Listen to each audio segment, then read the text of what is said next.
What are factors? In this practical math video, we are going to learn what factors are and how to find the factors of a number with an example and turn you into Math Pro in your Primary 4 math class. After going through this video, don't forget to practice your new skills in practical and see how good you are at factors and other topics, okay? Are you ready to begin? Now, since we are learning about factors, the first and most important thing is to answer the question, what are factors?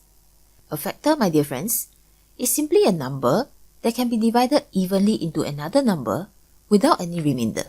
Okay, that sounds like a lot of words. So what do I mean? Let's take a look at an example to help you guys understand this better. Say we have a number 42. What are the factors of 42? To find the factors of this number, we'll start with the number 1 and think about what number times the number 1 will give us 42. So that's easy. I'm sure most of you will be able to shout 1 times 42 equals to 42 almost immediately. If that's you, great job at being so fast.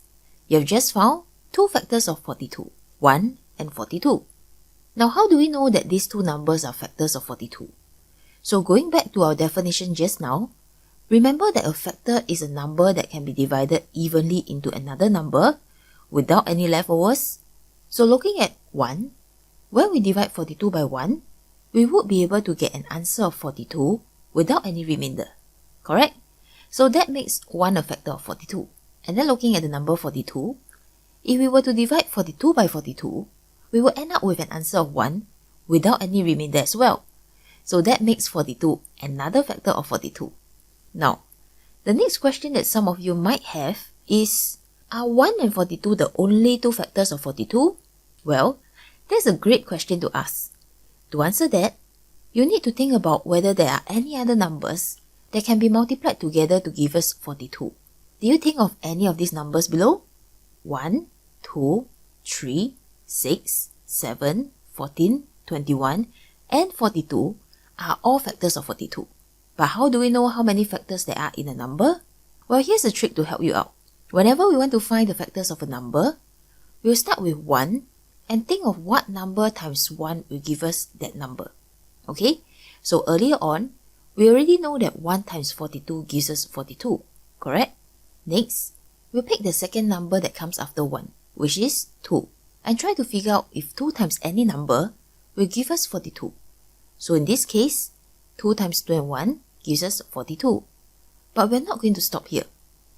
What we are going to do is to go down the list of numbers, thinking about what number times each of these will give us 42. So let's do this together, okay? What number times 3 will give us 42? 14 times 3, correct? And what number times 4 gives us 42? Seems like we have nothing. What number times 5 gives us 42? Seems like we also have nothing. So can we stop? Well, not yet. What number times 6 gives us 42? 7 times 6 gives us that. Now let's think of what number times 7 gives us 42. 6 times 7 gives us 42. We're going to stop here. Why? Because these two numbers are the same as the two numbers that we had earlier on. 6 and 7 are factors of 42, and this is the same as saying 7 and 6 are factors of 42. So if we were to go on, you'll notice that we will start getting the same factors, except that the positions of the number will be swapped. Do you see it? So that's good news to us. We don't have to continue anymore.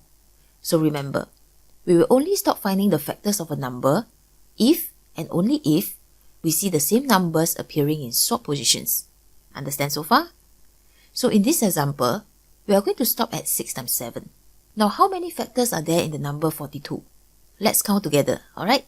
We have 1, 2, 3, 4, 5, 6, 7, 8. So looks like we have 8 factors for the number 42. And that's how we find the numbers of factors in a given number. Thank you for watching this practical math video.